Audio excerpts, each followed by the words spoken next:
Welcome to NTR Radio. I'm Tom Anubis. I'm VZ Mark II. It feels like it's been a while, but it actually hasn't. It's been exactly 2 weeks. Yeah. Yeah. So, before we get into it, here's how you get involved with the show live. You take yourself to ntrradio.net. You click on the chat link there. That'll bring you to the place where you put your nickname in the box and hit the button to join us in the IRC channel. Alternatively, you can take your favorite IRC client and you point it at irc.ryzen.net and join us in the pound or hash SLC media channel. In addition, you can get at us on Twitter at TAnubis, at VZMK2, at NTR_radio, and as always, the email address to get involved with the show is ntrradio@gmail.com. So I finished the quintessential quintuplets first season. Right. Nice. That I haven't watched a show like that since I think this was a couple years ago. I decided I wanted to sit down and watch a whole bunch of those like early mid 2000s very mid-level romance harem comedies, stuff like Happy Lesson, Comic Party, all that. Right. I haven't watched a show like that since then. And Quintessential Quintuplets is like very exactly one of those shows. Like Yeah. it's I it's a told you. show that I thought until I watched Quintessential Quintuplets, I thought they had forgotten how to make this kind of show. It was really it was kind of a breath of fresh air. There's actually one show from this season that feels a little bit like that too.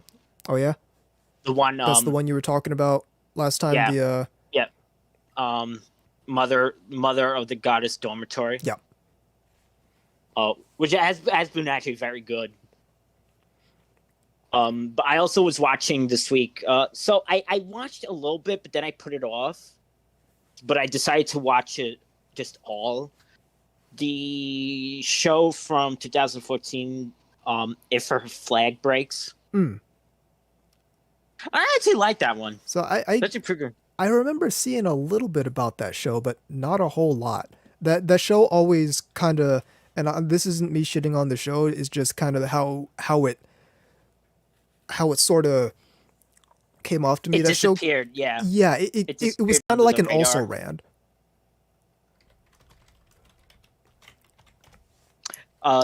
It gets very strange later on, though. I'll tell you that. So if you ever want to see it, it basically becomes like the Matrix later on. Okay, I might check this out just based on that. Gets very Matrixy Like later on. I always say like Future Diary becomes a Tarantino movie like 2/3 of the way in, but that might be wilder than that take. What else is I'm watching? Love Live hasn't been on for 2 weeks because of the Olympics. Right. Thanks NHK. They just had to put it on NHK. The Love Live, not the Olympics. Yeah. They just had to put it on the. I am convinced. Someone tell me otherwise. I am convinced that that's the reason why they don't have their 3 sizes listed. The characters Why? for this one. It's on NHK. Yeah. There was an edict from top down saying you must not have their 3 sizes listed because that's lewd and we're a respectable anime station. That I don't think that's the case. There. Listen, I'm willing to entertain a lot of conspiracy theories about anime. I don't think that's one of them. They're sexualizing these characters. Maid Dragon S has been great too. Yeah, I need to pick that up. Yes, you do. That's something I've actually been meaning to watch this season. It's that, like other than the stuff you're recommending to me, it's that it's Maid Dragon S and How a Realist Hero Rebuilt the Kingdom. Uh, I'm also watching what's the one? Get a Robo How was that? I've been liking it, despite the kind of crummy 2D animation and the 3D animation is actually the better part of it. It's pretty good. It's not the best Getter Robo anime, but at least it feels like a super robot anime, unlike Right. Dynazeon from last season. Hmm. And you know what it is? I figured it out because this show is interested in being a super robot show. Dynazeon did not feel like it was actually interested in being a super robot show. It felt like, um, a bunch of, um, school characters It felt more with like a some high school drama with some robots thrown in. kinda, Hmm. kinda. And I know that's a big thing in anime, and I'm fine with that. Where it's like you have the high school stuff and the robot action. I'm fine with that. You know, the Ava. Not that there was stuff before Ava that did that, but Ava kind of like was the big of the big one for that. Well, the how you're explaining it kind of reminds me of the first Fantasy Star Online 2 anime, where Uh, rather than as opposed to the second one, which is basically just an anime set inside Fantasy Star Online 2, the first one was half this thing happening in the school, and then the characters go home and play Fantasy Star Online 2. And I was like, oh, well, you could just cut out the school thing. You don't need it. It's not necessary. If you want to make an anime about Fantasy Star Online 2, there's plenty of content in Fantasy Star Online 2. You don't have to make it a school thing. But they did that, and I'm guessing that's why they made the second one, because the first one wasn't. The first one didn't hit, in my opinion. Jekyll Geek's mentioning the slime show, which I'm guessing is I've been killing slimes for 300 years and maxed out my level. That one still need to check out. mm, I did pick up a couple books in the last 2 weeks. oh, okay.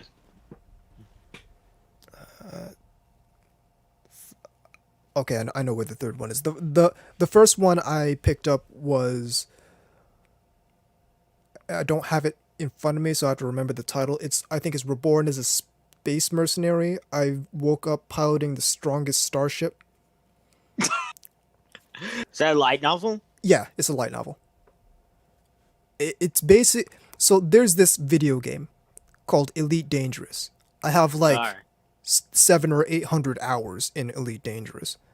And it's a spaceship video. You fly around in a spaceship and do like trading and piracy and bounty hunting in the spaceship. And as I understand it, that light novel is basically Elite Dangerous, the light novel, more or less. Ah, It's it's that I picked up this manga based completely off of the title called Call Girl in Another World. It's basically it's a gag sex manga isekai. This girl ends up in the fantasy world, and now she's a call girl in this fantasy world. didn't that get a? Didn't that get announced as an anime recently? I don't Oh, think oh no, so. no, No. it's new manga from the same uh from the same person. Okay, never mind. And this one I picked up today is called Sex Ed 120%.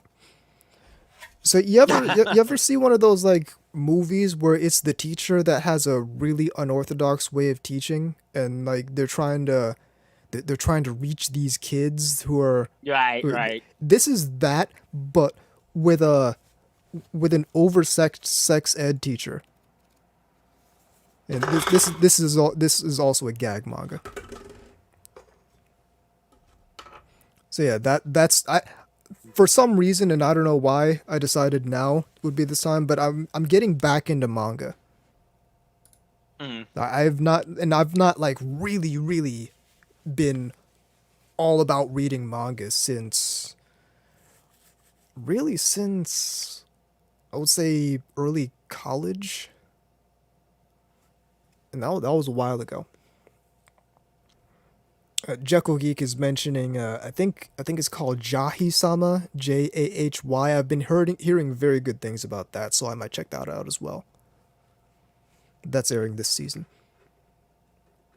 A lot of people who have watched that are really enjoying it, as far as I've seen. Um, which one? What's it J- called? Jahi-sama, Jahy. It's a slice of life that I think VZ would like. No, I haven't heard of that. Wow. Yeah, the great Jahi will not be defeated. Hmm. Yeah, that one I do want to check out. At the very least, it looks cute.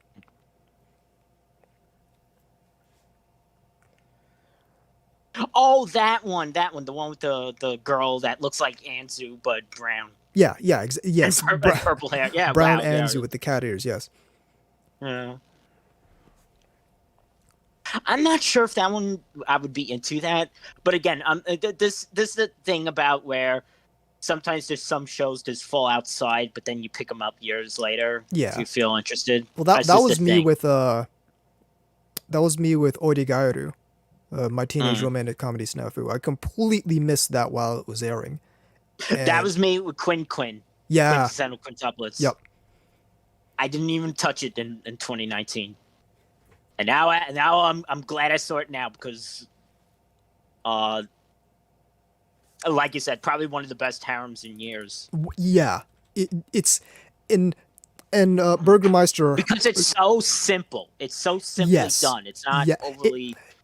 Here it's here because Burgermeister mentioned he asked the question what the difference is between the the genre of early to mid 2000s mid-level harem romance comedy and other things that might fall into the harem or romance comedy genre. But it's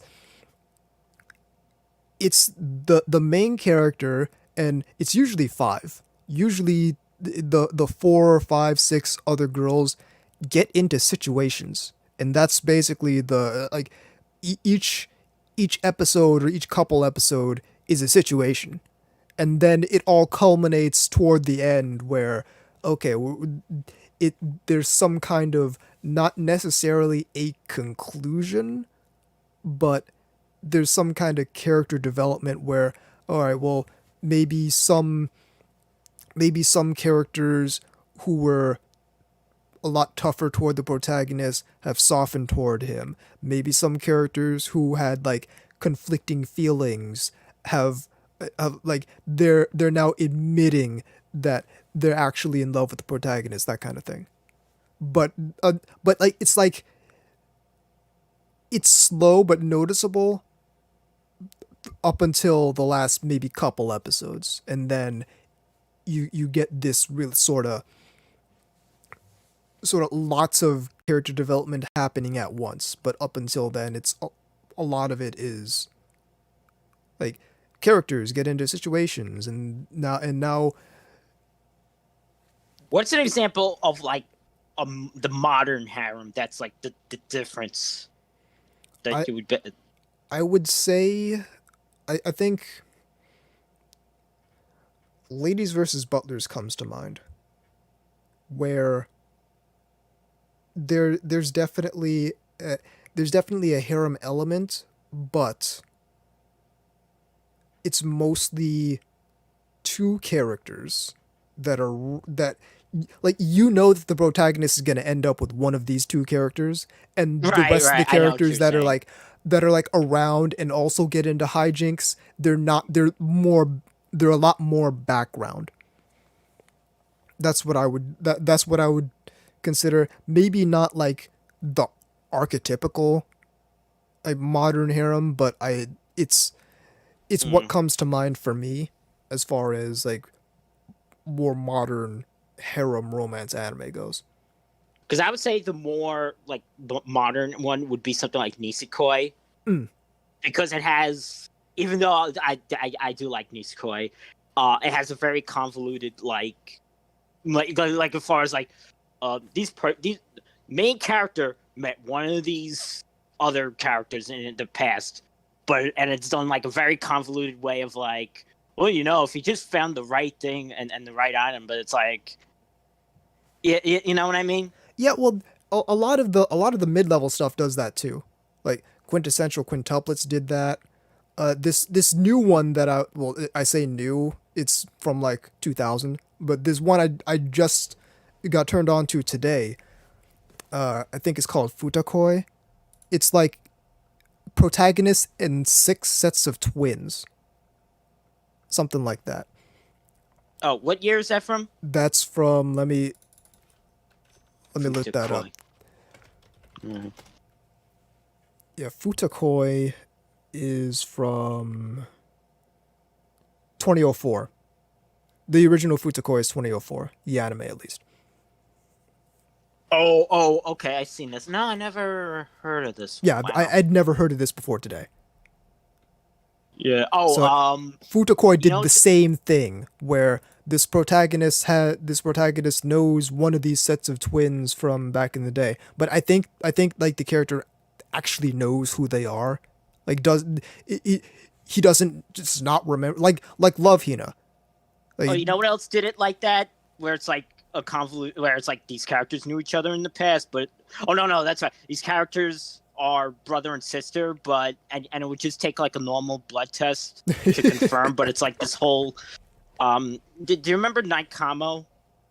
yeah, My this little is sister my is little among. sister is among them. Yeah, Yeah, that's another one of those also ran little sister anime. yeah.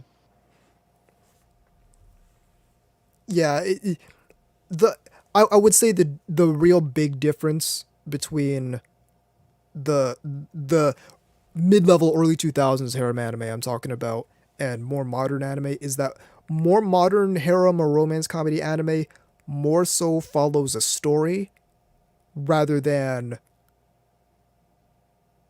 rather than characters get into hijinks for 10, Yeah. 11 episodes and then the last two episodes is like okay, we're doing something actually serious and these characters are actually Oh, developing no on their feelings. Kame is like that in a way where it's like it's more interested in. Well, I see. I don't know what if that would be the older or newer paradigm because um it's like a whole bunch of characters, but the main characters could have really just be with like two or three, and the rest is just like orbiting around. Yeah, that's also indicative of like the more modern paradigm. Like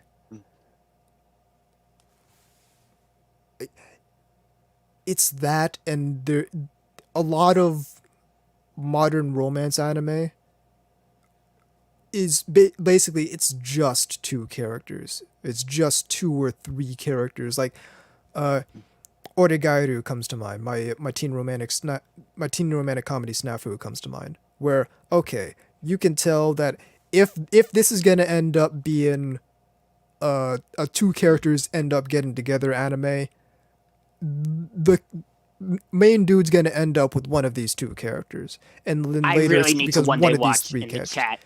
I really need to one day watch Sister Princess. It's really good. Yeah, I'll watch that with the sequel one too. Hmm. Yeah, Sister Princess is another example of that kind of anime. I recommend from that older era, um, Handmade May. I've heard of that one. Yes. You would like that one. Um, Also, holy shit, that opening, man! You'll hear that opening, you'll never unhear it. It's one of the catchiest openings you'll ever hear. Um, yeah, this would be a good topic for another episode where we just discuss harem anime again. Yeah. This is definitely a topic that we're gonna go over later because I have a lot to say about Yeah. the mid level, early to mid 2000s harem romance comedy genre. Right, because the one I just saw, the one about the flag, Yeah. that's definitely the newer paradigm. Mhm. You know what it is? I know what it is.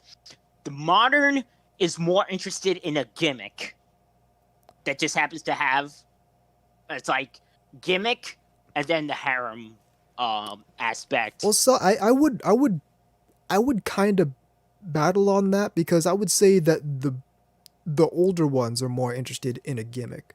So like take Comic Party. Okay, dude and a whole bunch of girls, and it's with the backdrop of the whole comic hit and dojin culture thing. Well, Or no, what I mean by take like gimmick is like, a Happy Lesson, dude with a bunch of girls except they're all his teachers.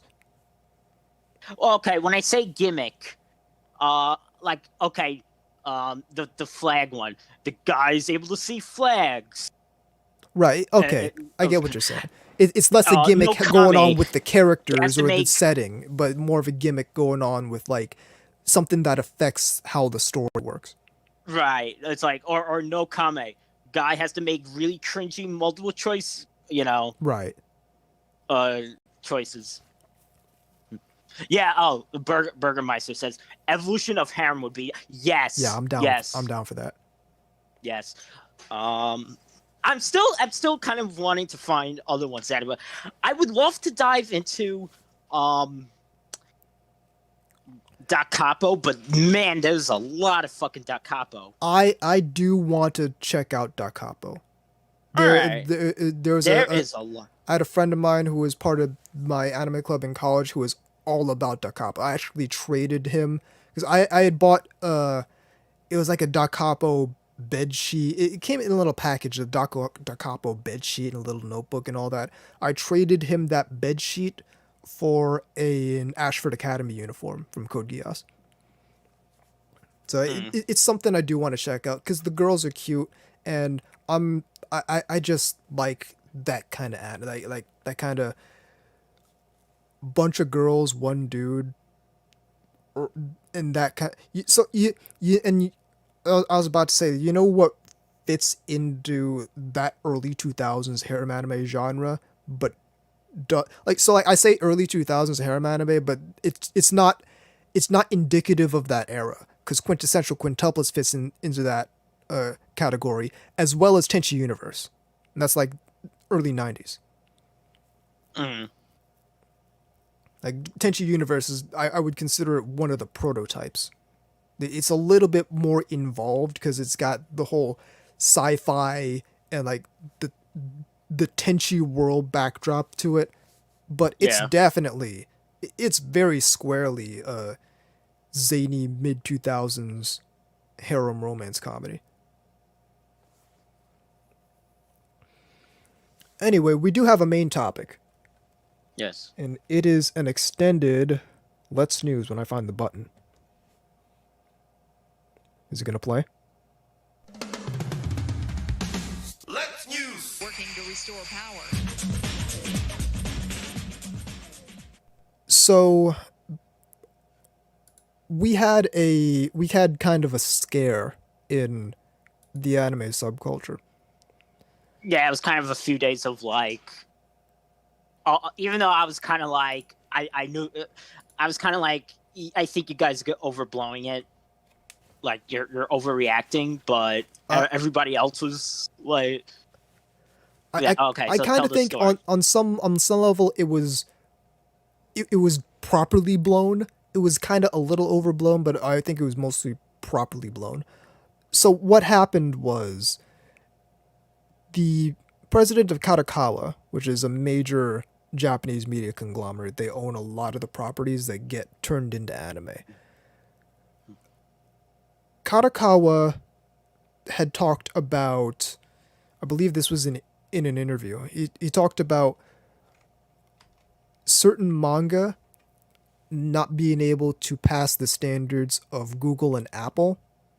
It was actually someone talking about, like, Gravere models, Right. not passing. And then someone brought up, have you seen the manga that been coming out? That's where it kind of went all to. Right. So he was talking about that not being able to, some of those not being able to pass the standards of Google and Apple, and that the content might have to be changed in order to in order to meet those standards. And so a lot of people got concerned that Kadokawa was Kadokawa, they got concerned that Kadokawa was going to start changing the their media, changing what they put out, changing the manga, which in turn is going to change the anime that gets made from the manga, in order to meet international standards, rather than continue doing what they were doing in terms of like, creating the media that they were already creating that was already popular. And so a lot of people got very concerned about this, on both sides of the Pacific. A lot of Americans and a lot of Japanese, Ken Akamatsu included, and Ken Akamatsu has always been on the forefront of the. Like, anytime manga censorship comes up, Ken Akamatsu is on the forefront, and Ken Akamatsu, well known for Love Hina, Negima, UQ Holder, and it was a big concern for a while. I know there was a large campaign on Reddit to try and get people to write it was part of the Japanese government Yeah, I to actually tell them they were considered concerned. like signing that, but it was like, you know what? It's you don't know where it's going to. I I I think the effort is noble, but I think it's misplaced, and I'll explain what I mean by that later. But to kind of cap off the story arc, later on, a couple days after that, the president of Kadokawa apologized for his comments regarding having to censor material for Google and Apple, and returned like 20% of his pay back to the company itself. So it's kind of like, okay, I apologize for making those comments, and to show I apologize, I'm going to voluntarily give up a portion of my compensation, and to show that I mean it. So crisis may be averted, though it's arguable whether there was a crisis in the first place. But here's my thing. I think that a lot of the time when there when there becomes a concern, anytime there starts to be concern about any kind of censorship of anime or manga on either side, on the Japanese side or on the US side, it gets very easy, and it gets very tempting, especially for Americans, to I call it run away and throw rocks at the problem. So like when you see on the US side, when you see localization companies coming in and basically doing whatever they want with the material, when you see a company like Funimation just straight up decide that we're gonna not only are we gonna take down interspecies reviewers from streaming, we're gonna also try and stop other people from streaming it because because they hold the license and because they can do that. It become the solution is off. Well, it's the solution. The impulse is usually to run away and throw rocks at the problem. Mm. And one thing that I said, especially in the this wasn't toward the interspecies reviewers, but this was after the author, I believe, of Redo of Healer commented that they had like a either a publisher approached them or they approached a publisher, but the American publisher didn't want to publish Redo of Healer over here, and one of the Right. responses to that was to not publish it in America. One of the responses from an American fan was to not publish it in America. And I saw that and I was like, the honestly, there really should be an entire alternative anime industry over in the US right now. And there isn't. And the reason for that is because the response anytime something goes wrong in the anime subculture is to run away and throw pebbles at the problem instead of actually building an infrastructure that can solve the problem permanently. Well, that's the thing is, um, because nobody knows what the how to build the infrastructure that you suggest, and I don't think they don't know how. I think it's a lot of it. It's too much work for people and not immediate enough for people. I think people feel. I yeah, think I yeah. think people are kind of lazy and entitled. Like they, instead of, because like this is the well, yeah, I'll build my own X, Y, or Z with blackjack and hookers. Like nobody's looking at say the Western, whatever Western publisher it was, not wanting to publish the redo of Healer light novel and say, well, okay, uh, how about we make our own light novel, our own publishing company, and actually get that light novel. Yeah. I The mean, because infrastructure it would exists be for that. Like well, because you it can, would be like me stating, okay, like my penchant for liking 2D mecha over 3D, yeah, and it's like by that logic, my solution would be I'm gonna make my own anime studio. I'm gonna make my own mecha anime yeah, why 2D. not?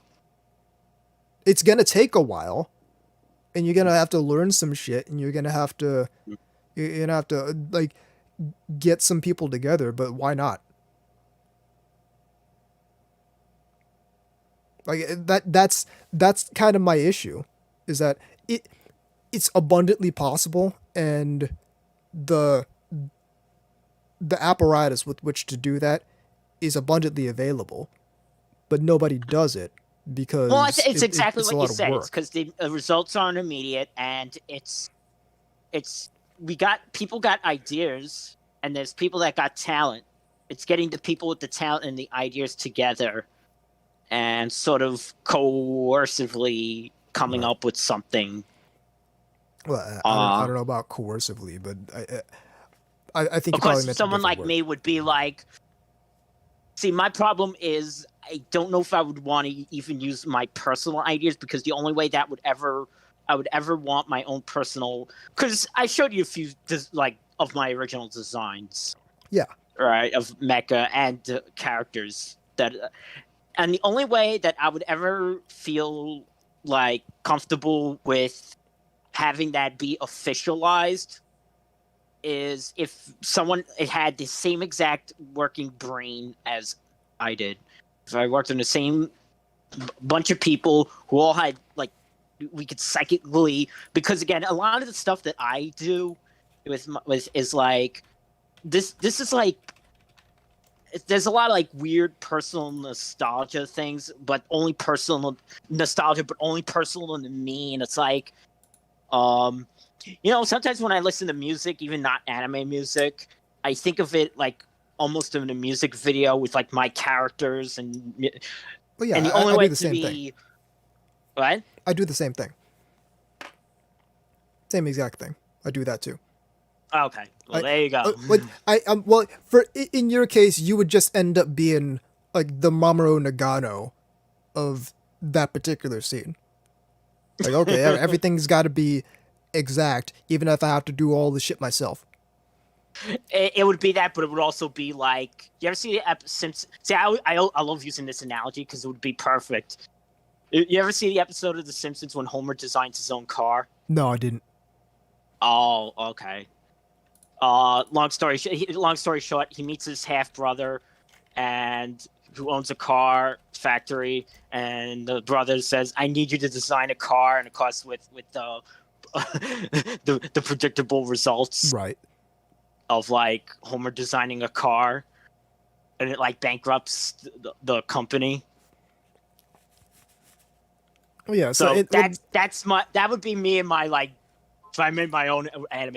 It would like I feel like because my demands would be like no, I gotta have meticulous shading and detail right here, and it's gotta be done like in those '80s OVAs.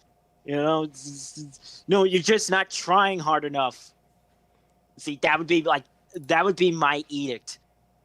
I feel like that would be like my edict, is if and I don't know if anyone would want to push to that level. Well, I mean, you just need a lot of funding to get that to make that happen. You need a lot of funding. You need a lot of people working, willing to really like work. You need a lot of people who really believe in your idea to That's the get issue. that done. That's the issue. Is I believe in my own idea. Would other people believe in my own ideas? But so that really is kind of that's like an anime thing. I'm talking like if someone wanted to create a company that licenses manga, licenses light novels, Or even anime, because or even anime. Uh, there's why is always room nobody for doing that? there's always room for anime companies and manga companies. I think because of there's always stuff that there's stuff that always falls by the wayside of getting licensed. Well, it's like Jacob Grady and a bunch of people like Jacob Grady from Faku and I forget the other guy's name, but they made a manga company called Denpa. And yeah, I get that's kind of like okay, they already had money from Faku to be able to establish that, but they created their own manga company that licenses manga, and immediately they got Kaiji, which was like it's one of those manga that's very popular but was not licensed at the time. Mm. And so they came out and said, "Okay, we got Kaiji now. Let's go." And a whole bunch of people jumped on board because they really like Kaiji and they want the opportunity to be able to read it as a physical book in English. And then they also put out a whole bunch of stuff. I've got the Future Log art book, and it's clearly possible. I think there's a level of laziness and entitledness in the subculture, and I think two, there's kind of like when you try to there's a hostility to anything that's quote unquote industry. Mm. So like if you become part of the industry, regardless of whether the part of the industry you've joined is doing good things or bad things, if you become industry, then you're automatically looked upon with skepticism. Like nobody's supposed to make money off of this anime thing. Like nobody in America is supposed to ever make money off of anime. Like and that's hyperbolic. I get it, but it does seem at times that there are no the perception is that there are no good people inside the industry that are trying to do right. And even if that is the case, then the solution is for people who know what they're doing Mm-hmm. to establish themselves in the industry. Here's the issue. Like the whole Western otaku subculture has categorically failed to demand a seat at the table. Like where are the Like where are the hardcore otaku? Where are the people like us inside the Western anime industry? Now, Hmm. I guarantee you they do exist, but they're not at a decision making level, and it's it's a good question why they aren't, because they're the people most passionate about this stuff. Now maybe they might not have the most business sense, but all of Yeah, that I was absolutely thinking that. that can be learned. That's not a like there are definitely some inherent qualities that might make you better at business, but all of the knowledge parts of that can be taught and learned. And if there's something that an individual person is bad at, that's why they have other people inside the business to be able to fill in those gaps.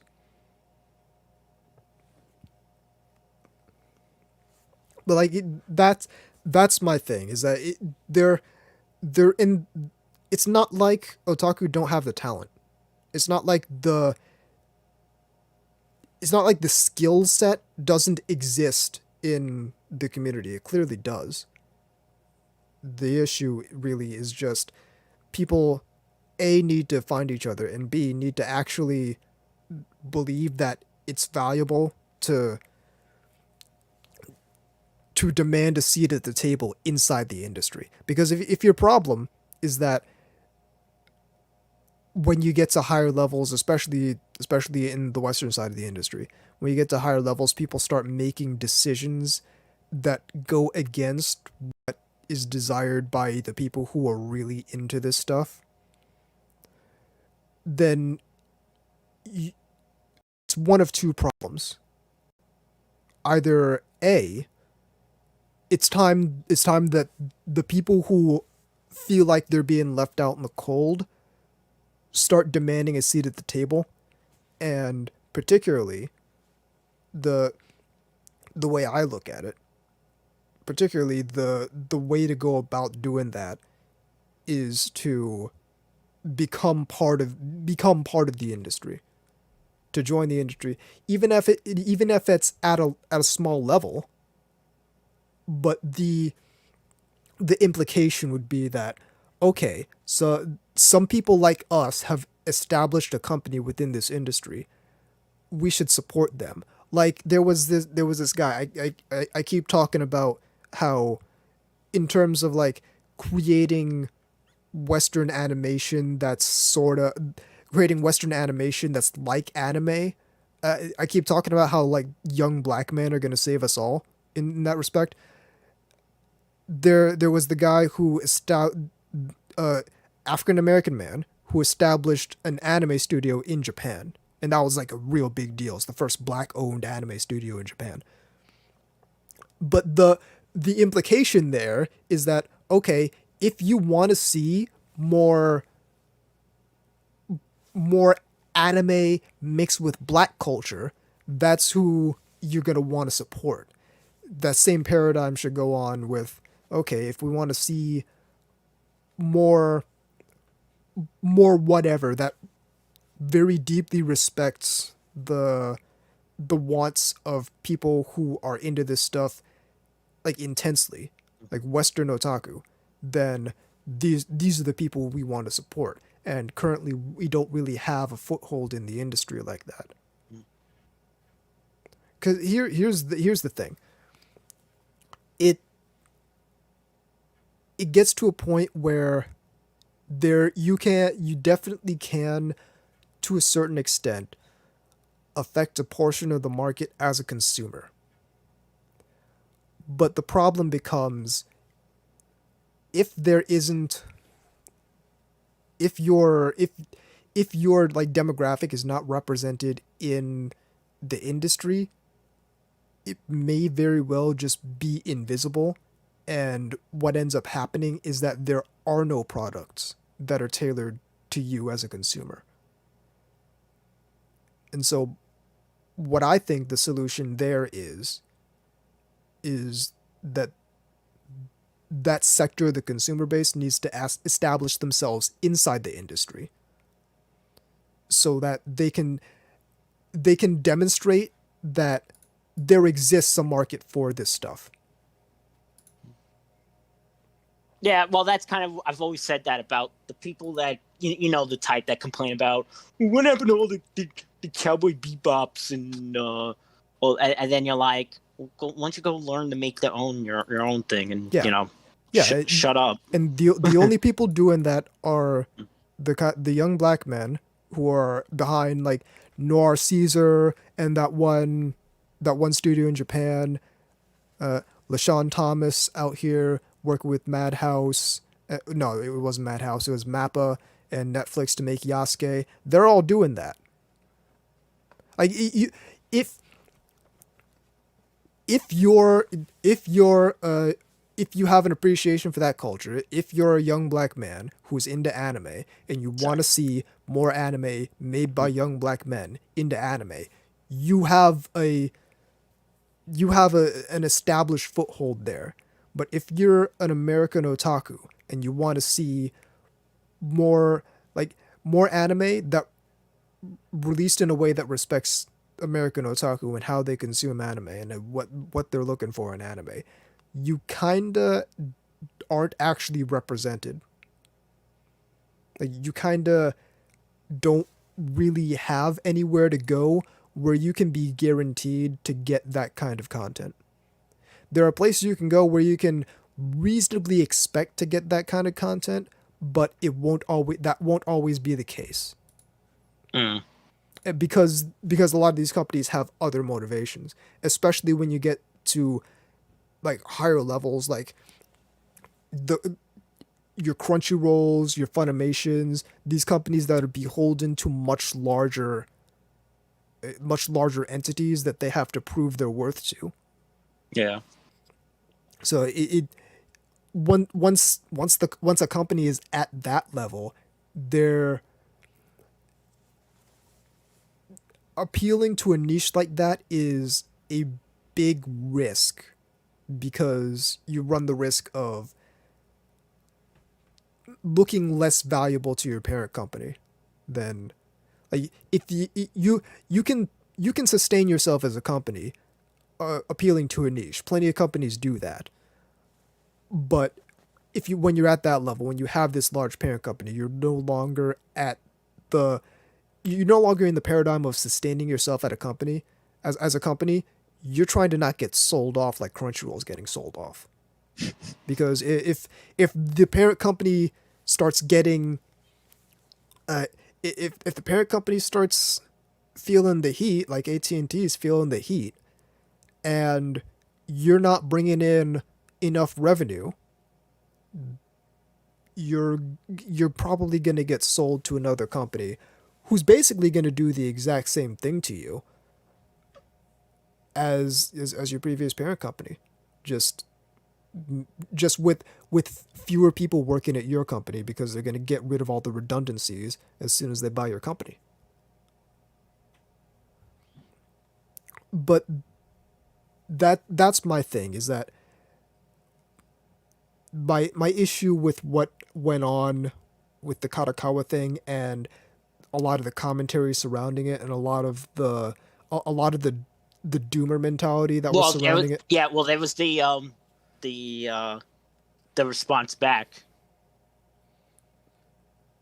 Well, yeah. The retraction, yeah. There was the retraction, certainly, but my thing about the where that conversation went when it was still a concern is that there, like, the ratio of like complaining versus actually trying to solve a problem permanently is something like 99.99 to 0.01 in the Western anime subculture.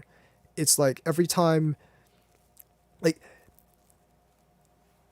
it's difficult to find anyone who's willing to make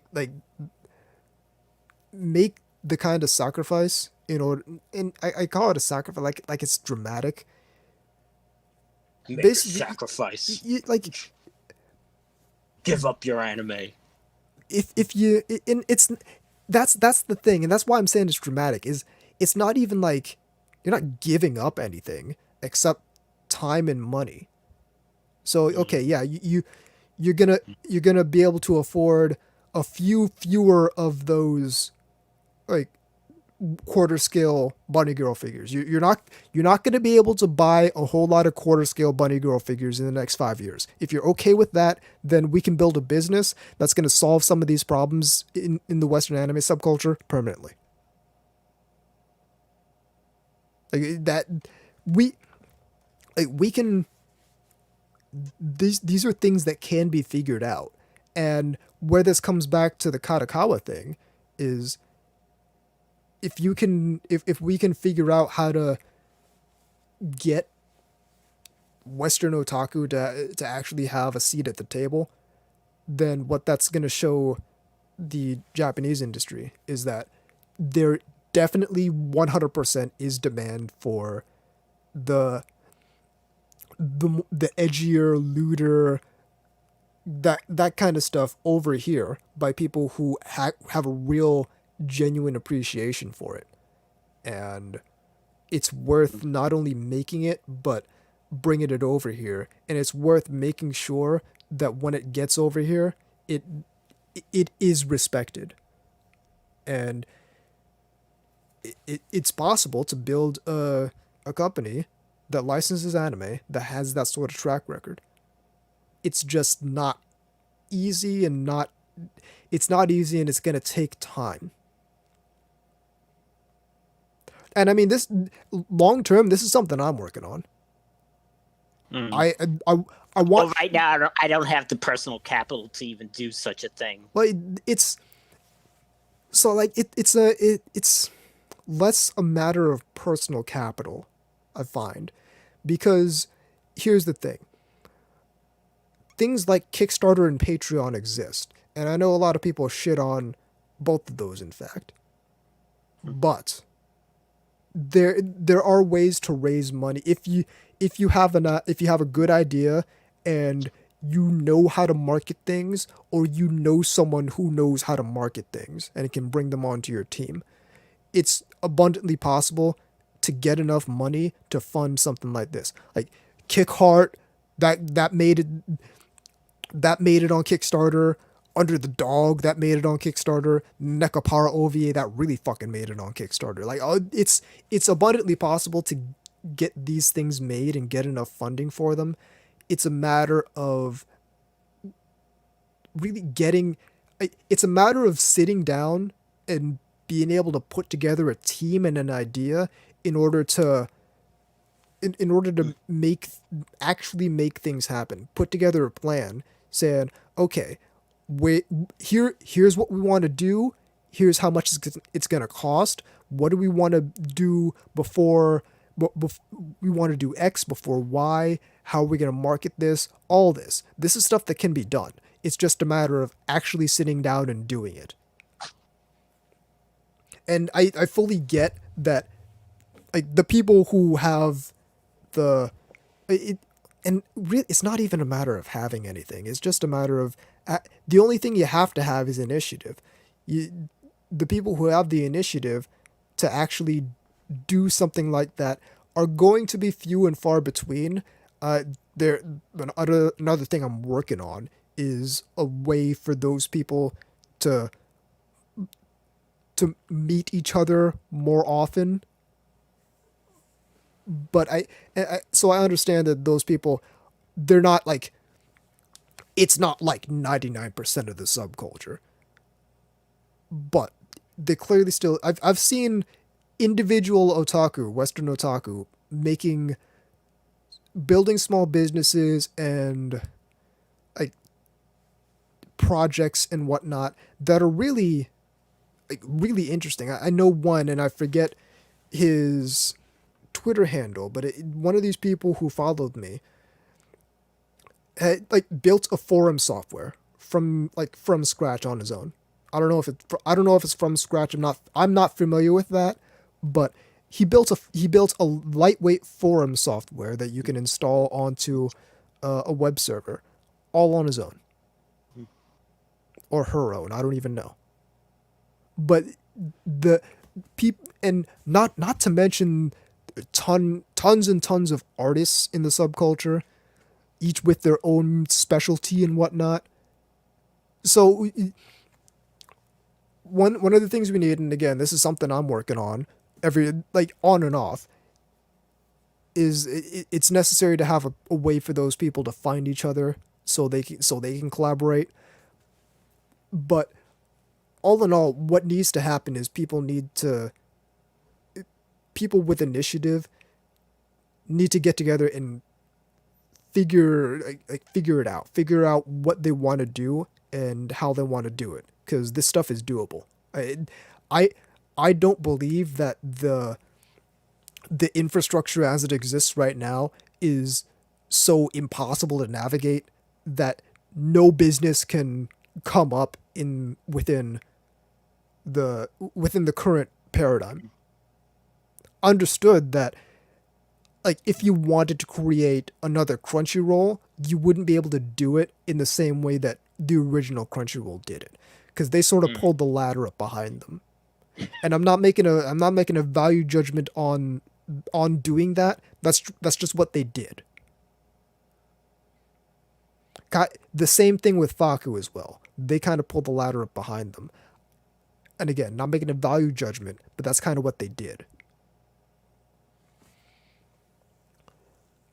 But that doesn't mean that it's impossible for a company to come up into the anime licensing space or the into like the Western anime distribution space. There's plenty of amateur voice actors out there who can definitely do, like, they're not part of the establishment US North American voice actor, like that group, but they're fucking talented. And honestly, I think it's kind of a travesty that so much of US North American voice acting is kind of this same group of people, and has been the same group of people for the past like 15-20 years. So there are ample opportunities to actually build infrastructures that can solve these problems. It's just a matter of people understanding that it's important to do that, and like figuring out how they're going to do that. And again, that's something I'm working on multiple fronts. But that was what I got out of this Kadokawa thing. Is that it's really necessary if we want to help this problem out from the US. It's really necessary for people like us, Western otaku, quote unquote, to have a seat at the table. Because otherwise, it's the as much as I repeat the don't argue with people who spend hundreds of dollars on cute anime girl shit thing, as much as I repeat that really only goes so far. Because it's possible, and I'm not saying likely, not nearly likely, because there's clearly a market for this stuff. But it is possible that these products may exist, but nobody's trying to market them because because they don't have anyone at their company that understands how people like us interact with things. And so the solution for that, as far as I'm concerned, is for people like us to make our way into the industry independently, not off of the back of any established company, but independently. And I think it can abundantly be done. It's just a matter of people actually doing it. It's not going to be easy. It's not going to be quick, but it's necessary.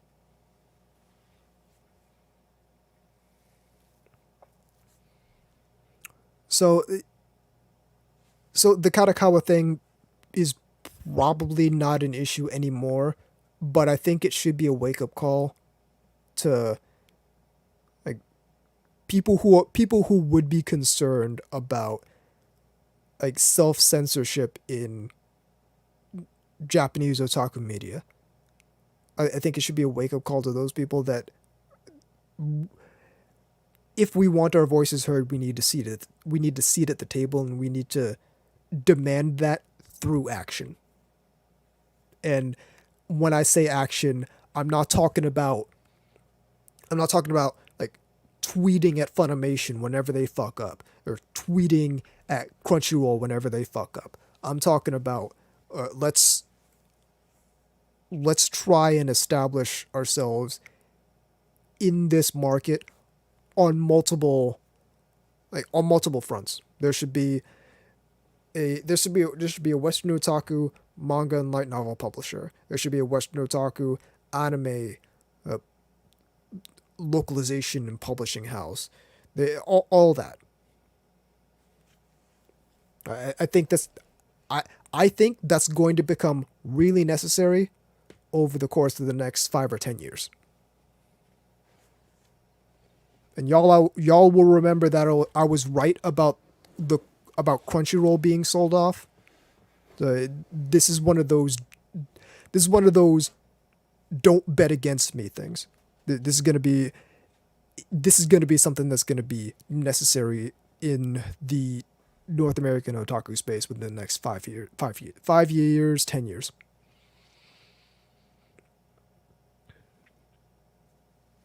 So I think that's the show. Yep. The email address is ntrradio@gmail.com. The website is ntrradio.net. Check out VZ's stuff at vzmk2 moennekegatai.wordpress.com. His book is The Big Book of Idols. You can find that at thebigbookofIdols.com. My stuff you can find at iyashike.moe. I post about otaku lifestyle and self-development stuff there and con culture as well. I talk about otaku business and finance at Otaku Entrepreneur. You can find that at otakuentrepreneur.com. I also wrote a book that's also called Otaku Entrepreneur. You can find that at otakuentrepreneur.com. In the upper right, you can hit the book link. That'll bring you right there. Check out Bakugaijin Show, Otaku Midnight, Asobi FM, and the Geeky Panda stuff at the geekypanda.net. All their stuff is really good. You can hit me up on Twitter at TAnubis, VZ up on Twitter at VZMK2, the show up on Twitter at NTR_radio. I sell half-naked anime girl figures at shinikiba.moe. I'm Tom Force-Anubis. I'm VZ Mark II. And even though we have to redo our standards to appease Google and Apple every time we say it, this is NTR Radio.